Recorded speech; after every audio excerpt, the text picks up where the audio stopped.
Bonjour à toutes et à tous. Alors vous vous souvenez que je vous avais fait le 13 janvier dernier, donc 2025, une vidéo sur la prise de pouvoir du Premier ministre François Bayrou.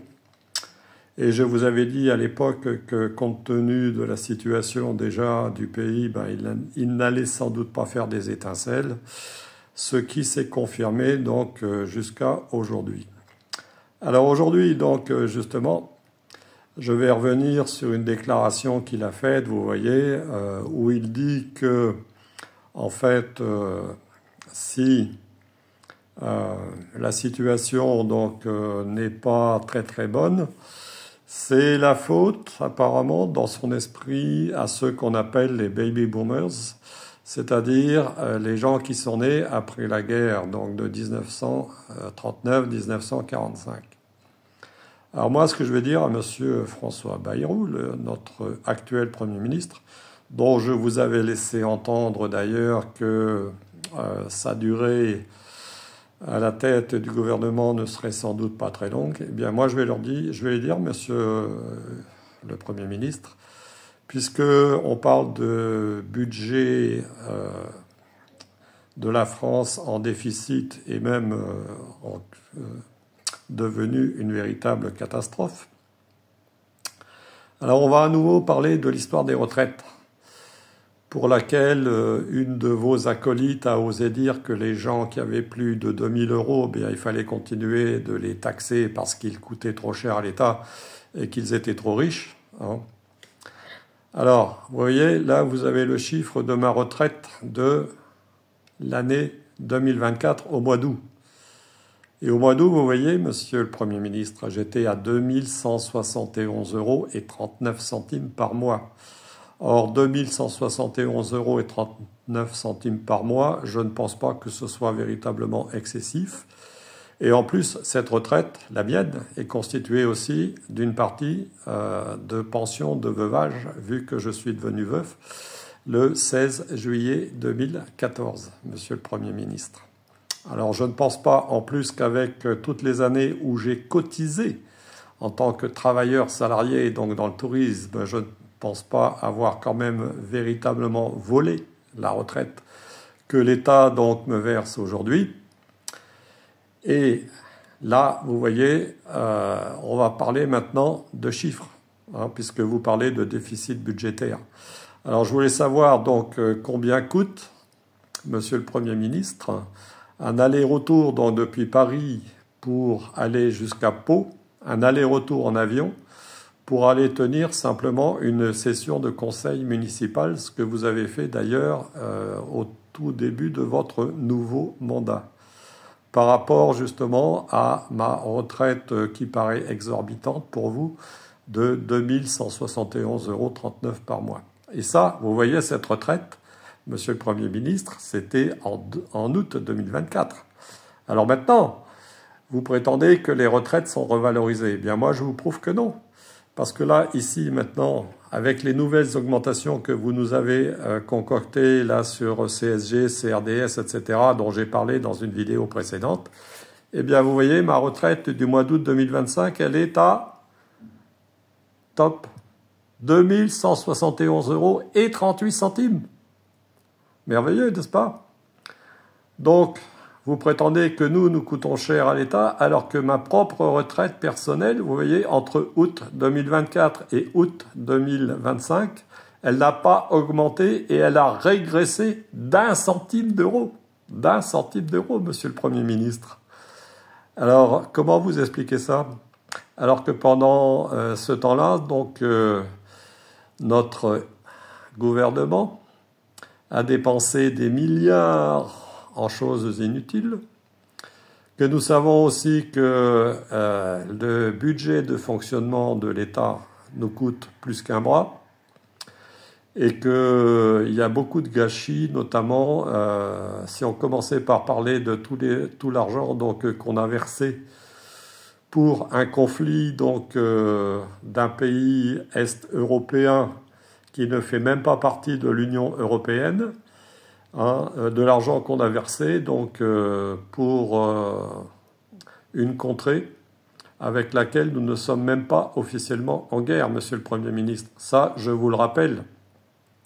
Et croyez-moi, je pense que la colère des Français commence à être véritablement importante et que vous restiez au gouvernement ou pas, de toute façon, nous ne sommes pas sûrs que celui qui vous succédera fera beaucoup mieux que vous parce que depuis plus d'une quarantaine ou une cinquantaine d'années, vos gouvernements successifs n'ont été qu'une catastrophe pour l'ensemble du peuple français et des personnes qui vivent donc en France et ailleurs, donc dans les territoires d'outre-mer.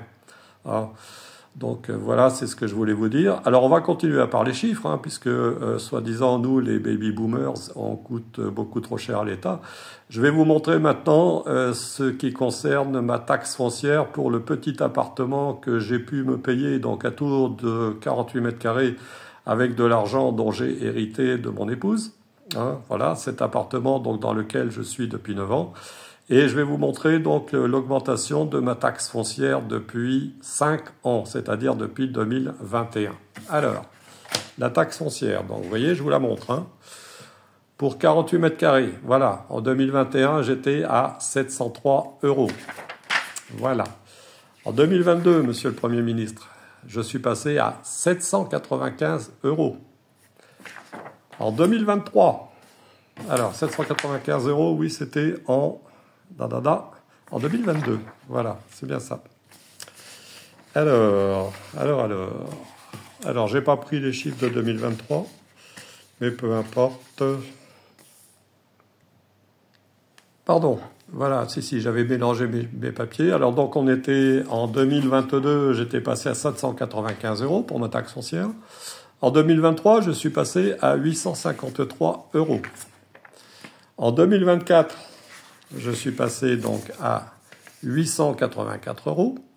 Et en 2025, je passe à 900 €, toujours pour la même surface, hein, 48 mètres carrés. Donc ici, à Tours, dans une ville qui est administrée par Europe Écologie Les Verts. Donc bon, alors je passerai sur la gouvernance d'Europe Écologie Les Verts à Tours parce qu'il y aurait bien des choses à dire, mais on va rester sur le sujet des retraites. Voilà, Monsieur le Premier ministre. Donc vous voyez, je suis passé de 703 € de taxe foncière donc en 2021 à 900 € pour 48 mètres carrés en 2025. Ce qui fait, si vous calculez bien, hein, donc moi je suis capable de calculer parce que vous savez, dans le tourisme, il fallait faire pas mal d'opérations, de facturation, etc. Donc les chiffres, ça me connaît aussi. Ça fait 28% d'augmentation, Monsieur le Premier ministre. Or, comme je vous l'ai montré tout à l'heure, ma retraite donc de 2025 a régressé. Elle n'a pas augmenté, elle a régressé depuis 2024 parce que les retraites, vous voyez, elles ne suivent pas l'inflation. Or, moi, je vais vous dire une chose, Monsieur le Premier ministre. Récemment, je suis allé acheter des fruits et des légumes, donc dans un magasin dans lequel je vais habituellement, hein, qui a de bons fruits et de bons légumes. Et quand vous voyez que vous avez un kilo de cerises qui est affiché à 12,95 € le kilo, des cerises françaises, vous vous dites que, bon, moi, peut-être qu'avec ma retraite que vous pouvez peut-être considérer comme celle d'un privilégié, je peux me payer des cerises à 12,95 €, mais je peux vous assurer qu'à ce tarif-là, il n'y en a pas beaucoup parmi les Françaises ou les Français que je connais qui, eux, ont des retraites beaucoup moins favorables, et notamment les femmes qui sont seules, qui n'ont pas beaucoup travaillé et qui sont parfois donc en dessous du seuil de pauvreté. Eh bien, je ne vois pas ces personnes-là acheter des cerises à 12,95 €. Voyez-vous, c'est ce que j'avais à vous dire, Monsieur le Premier ministre. Alors maintenant, pour continuer à parler chiffres, hein, puisque ma retraite n'a pas augmenté, je vais vous montrer l'augmentation donc de mes primes de voiture. Ma voiture, donc, qui est une voiture donc qui a maintenant une vingtaine d'années, parce que personnellement, avec 2171 € et quelques par mois, je ne peux pas me payer une voiture de 40 000, 50 000 ou 60 000 € électrique. Hein, donc ma voiture, c'est une voiture à essence, critère 2, vous voyez. Donc, puisque vous nous imposez aussi ces histoires de critères complètement idiotes, où on ne peut plus circuler dans certaines villes si on n'a pas les moyens de se payer des voitures comme les vôtres, vous voyez, hein, donc récentes, électriques et autres. Hein. Donc ma prime pour l'année 2024, vous voyez, elle était à 610,74 €. Vous voyez, 50,89 € par mois. pour 2024. Pour ma voiture qui a 20 ans, qui est une voiture à boîte automatique qui a bientôt 125 000 km et que j'entretiens bien, comme je vous le disais, parce que je n'ai pas véritablement les moyens de m'en acheter une autre, surtout au prix où elles sont à l'heure actuelle. Hein. Voilà, donc cette année, l'année dernière, j'ai payé 610,74 €. Et cette année, je paye 694,44 € donc pour l'échéance donc de 2025 à 2026. Ce qui fait, si vous calculez bien, parce que moi je calcule bien, une augmentation de 13,72%. Alors, Monsieur le Premier ministre, vous qui dites que nous, les baby-boomers, là, nous coûtons cher à l'État, je voudrais bien que vous m'augmentiez ma retraite de 13,72%. Ça me ferait plaisir. Surtout quand on voit les augmentations que tous vos acolytes, donc, et vous-même, vous vous êtes octroyés, là, tous ces derniers temps. Hein, vos augmentations d'indemnisation, parce que vous n'êtes même pas salarié, vous êtes simplement indemnisé. Donc vous, hein, j'aimerais bien qu'avec votre indemnisation de ministre, eh bien moi je vais vous proposer quelque chose, c'est que pendant un an on fasse un échange. Donc je vis avec vos indemnisations diverses et variées, Monsieur le Premier ministre François Bayrou, pendant un an, et pendant un an vous vivez avec ma retraite mensuelle. Et on verra lequel des deux va, pas des dieux, hein, mais lequel des deux va le mieux s'en sortir. Voilà, c'est tout ce que j'ai à vous dire, Monsieur le Premier ministre. Et si je vous dirais quand même une dernière chose, hein, que vous restiez au gouvernement ou qu'un autre du même acabit que vous passe au pouvoir, moi je vais vous dire une chose, Monsieur le Premier ministre, allez vous faire voir.